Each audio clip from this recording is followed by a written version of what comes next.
Bonjour, à quoi sert la période test en stimulation médulaire? Cette période, qui peut durer entre une semaine et 15 jours, a un but: s'assurer que la stimulation médulaire va être efficace sur votre douleur chronique. Et ça va consister à vérifier plusieurs points. Le premier, c'est de s'assurer que la stimulation, c'est-à-dire les paresthésies, les fourmillements électriques induits par la stimulation, induits par l'électrode, lorsqu'ils recouvrent le territoire douloureux, c'est-à-dire lorsque la zone de stimulation électrique recouvre la zone douloureuse, ou au moins une partie, eh bien que les douleurs sont largement atténuées. Donc, c'est de s'assurer que les douleurs, d'une certaine façon, répondent au principe de la stimulation médulaire.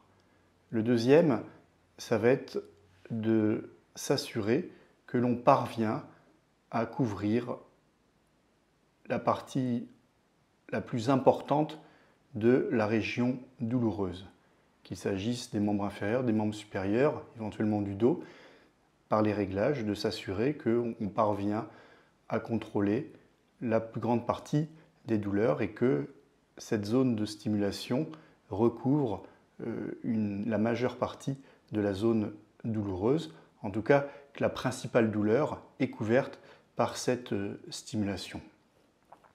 Le troisième point, c'est de s'assurer que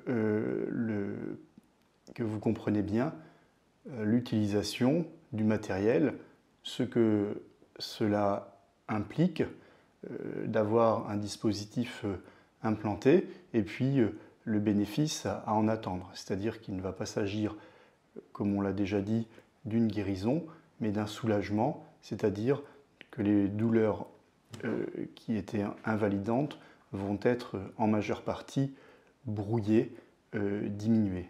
Il ne s'agira pas d'un retour à l'état initial au moment où vous n'aviez aucune douleur. Alors cette période dure entre une semaine et 15 jours. Suivant les équipes, elle peut se dérouler à l'hôpital ou bien au domicile. Chacune de ces possibilités a ses avantages, ses inconvénients. L'avantage de l'hôpital, sans doute, c'est on est dans un milieu où les infirmières veillent au pansement, le médecin passe régulièrement, donc l'asepsie sera probablement meilleure, le médecin passe régulièrement et il y a des réglages qui peuvent être faits plus fréquemment. À la maison, l'avantage c'est que vous êtes dans votre environnement familier et que si les douleurs surviennent dans telle ou telle circonstance de votre vie quotidienne, vous aurez plus de certitude en faisant cette période test à la maison de savoir si elles sont contrôlées ou non. Donc ces phases, qu'elles se déroulent à la maison ou bien à l'hôpital, on l'a vu avec des avantages et des inconvénients, est une phase obligatoire. Pourquoi?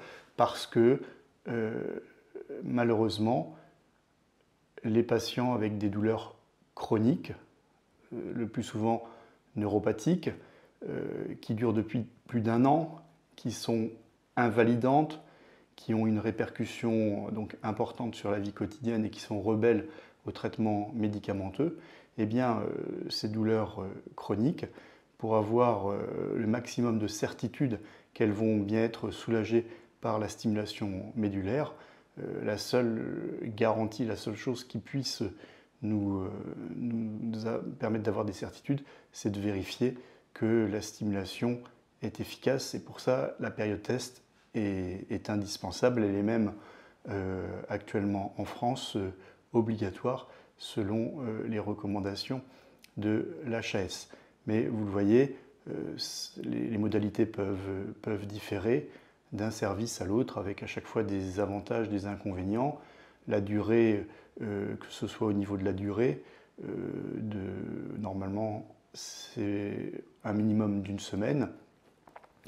Plus la durée est longue, plus on aura de certitude quant à l'efficacité, mais malheureusement, plus ce délai se prolonge, plus le risque d'infection, malheureusement, augmente. Alors, ça peut se faire à domicile, ça peut se faire à l'hôpital, on l'a vu. En pratique, en quoi ça consiste? Eh bien, l'électrode a été posée, elle a été connectée sous votre peau à un câble prolongateur qui sort de la peau et qui est relié à un boîtier externe.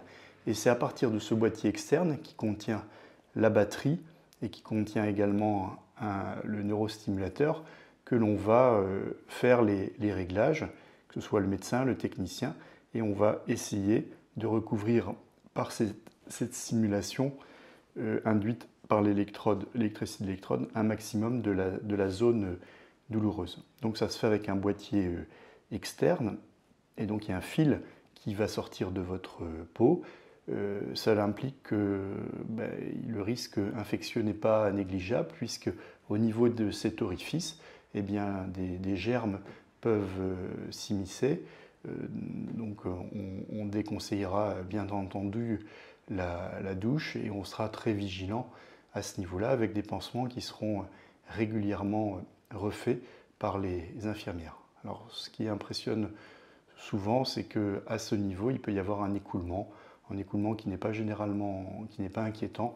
Il s'agit de sérosité, de sang qui a tendance à soudre de cet orifice, mais bon, il vaut mieux qu'il s'évacue plutôt qu'il forme un hématome ou une collection. Donc, pour résumer, la phase test dans la stimulation médulaire est une phase obligatoire, autant qu'indispensable. Elle diffère selon les équipes et elle va permettre de s'assurer de l'efficacité de la stimulation sur les douleurs et de la bonne couverture. Ensuite, les réglages, une fois que le neurostimulateur aura été implanté, pourront être peaufinés, puisque avec le temps, en plus de cela, l'électrode, qu'elle soit percutanée ou chirurgicale, aura tendance à trouver sa place définitive grâce à la fibrose. Et ça, il faut attendre quelques semaines.